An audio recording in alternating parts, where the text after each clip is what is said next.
Hamas, Hezbollah, Iran ముప్పేట దాడికి సిద్ధమవుతున్న నేపథ్యంలో యుద్ధంపై నెతన్యాహు వెనకడుగు వేస్తున్నట్లు తెలుస్తుంది. తాజాగా హమాస్ తో కాల్పుల విరమణ కోసం చర్చలకు తాను సిద్ధంగా ఉన్నట్లు తెలిపారు. హమాస్, ఇజ్రాయెల్ మధ్య యుద్ధాన్ని ఆపేందుకు ఇప్పటి వరకు అమెరికా, ఈజిప్ట్, ఖతార్ దేశాలు తీవ్రంగా ప్రయత్నిస్తున్నాయి. ఇప్పటి వరకు జరిగిన చర్చలు సఫలమవ్వలేదు. తాజాగా హమాస్, హిజ్బుల్లాకు చెందిన కీలక నేతలను ఇజ్రాయెల్ హతమార్చడంతో యుద్ధం మరింత తీవ్రతరమవుతుందనే సంకేతాలు కనిపిస్తున్నాయి. దీంతో మధ్యవర్తిత్వం వహిస్తున్న దేశాలు అప్రమత్తమయ్యాయి. ఎలాంటి ఆలస్యం చేయకుండా వెంటనే చర్చలకు రావాలని డిమాండ్ చేశాయి. దీంతో ఆగస్టు 15న కైరో, ఖతార్, దోహా నగరాల్లో ఏదో ఒక చోట చర్చలు జరిగే అవకాశం ఉన్నట్లు తెలుస్తుంది.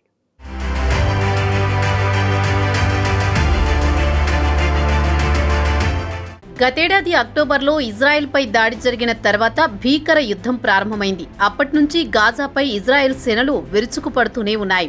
దాదాపు ఈ యుద్ధంలో 4,000 మంది వరకు ప్రాణాలు కోల్పోయినా ఇజ్రాయెల్ మాత్రం వెనకడుగు వేయడం లేదు. హమాస్ అంతమే లక్ష్యంగా భీకర దాడులు చేస్తోంది.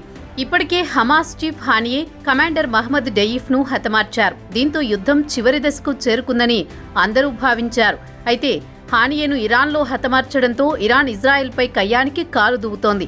ఏ క్షణమైనా ఇరాన్, ఇజ్రాయెల్ మధ్య యుద్ధం ప్రారంభమయ్యే అవకాశాలు కనిపిస్తున్నాయి. అదే సమయంలో హిజ్బుల్లా కమాండర్ ఫాద్ షుక్రును హతమార్చడంతో హిజ్బుల్లా ఇప్పటికే దాడులు చేయడం ప్రారంభించింది.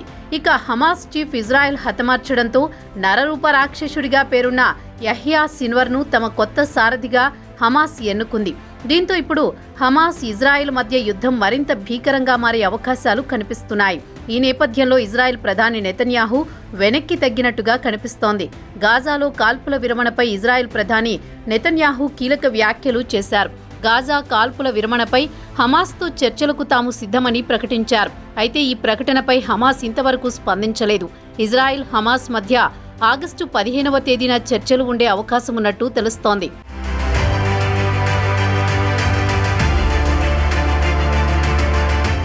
ఇజ్రాయెల్, హమాస్ మధ్య సంధి కోసం అమెరికా, కైరో, ఈజిప్ట్ ప్రయత్నాలు చేస్తున్నా అవి విఫలమవుతూనే ఉన్నాయి. దీంతో మధ్యవర్తిత్వానికి ముందుకు వచ్చిన దేశాలకు ఈ వ్యవహారం పెద్ద తలనొప్పిగా మారింది. తాజాగా ఆయా దేశాలు తీవ్ర అసంతృప్తి వ్యక్తం చేశాయి. కాల్పుల విరమణ దిశగా ఇప్పటి వరకు ఎలాంటి పురోగతి లేకపోవడంపై అసహనం ప్రదర్శించాయి. పైగా చర్చలకు రాకపోవడంపై ఇరుపక్షాలను హెచ్చరించాయి. ఈసారి ఎలాంటి సాకులు చెప్పకుండా చర్చలకు రావాలని తేల్చి చెప్పాయి. ఆలస్యం చేయకుండా గాజాలో కాల్పుల విరమణ ఒప్పందాన్ని అమలు చేసే చర్చలు జరపాలని హమాస్తో పాటు ఇజ్రాయెల్కు ఈ 3 దేశాలు పిలుపునిచ్చాయి. అమెరికా, ఈజిప్ట్, ఖతార్ చేసిన విజ్ఞప్తిని ఇజ్రాయెల్ అంగీకరించినట్లు ఆ దేశ ప్రధాని బెంజమిన్ నెతన్యాహు కార్యాలయం వెల్లడించింది. మధ్యవర్తిత్వ దేశాలు కోరినట్లుగా ఆగస్టు 2వ వారంలో చర్చలకు వస్తామని తెలిపారు. గాజాలో కాల్పుల విరమణ, హమాస్ చెరలోని బందీల విడుదల తప్ప మరే అంశాలు చర్చల్లో ఉండొద్దని మధ్యవర్తిత్వ దేశాలు ఇరుపక్షాలకు సూచించాయి. ఆగస్టు 15న కైరో, ఖతార్, దోహా నగరాల్లో ఎక్కడో ఒకచోట చర్చలు జరిగే అవకాశం ఉన్నట్టు తెలుస్తోంది. ఇప్పటి వరకు 4-5 అంశాల్లో ఇరుపక్షాల మధ్య సయోధ్య కుదరడం లేదని ఈ వ్యవహారంతో సంబంధమున్న అధికారి వెల్లడించారు. హమాస్ చీఫ్ హత్యకు ఇజ్రాయెల్ గూఢచర్య సంస్థ కారణమని ప్రచారం జరుగుతున్న నేపథ్యంలో ఇజ్రాయెల్తో చర్చలకు హమాస్ అంగీకారం తెలుపుతుందా లేదా అన్న దానిపై ప్రశ్నలు వెల్లువెత్తుతున్నాయి.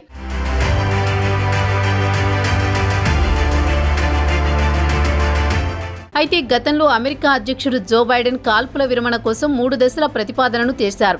తొలి దశలో కాల్పుల విరమణ చేపట్టి గాజా నుంచి ఇజ్రాయెల్ దళాలు వైదొలగడంతో పాటు బందీల్లో ఉన్న మహిళలు, వృద్ధులను విడిచిపెట్టాలని, దానికి ప్రతిగా ఇజ్రాయెల్ పాలస్తీనా ఖైదీలను విడుదల చేస్తుందన్నారు.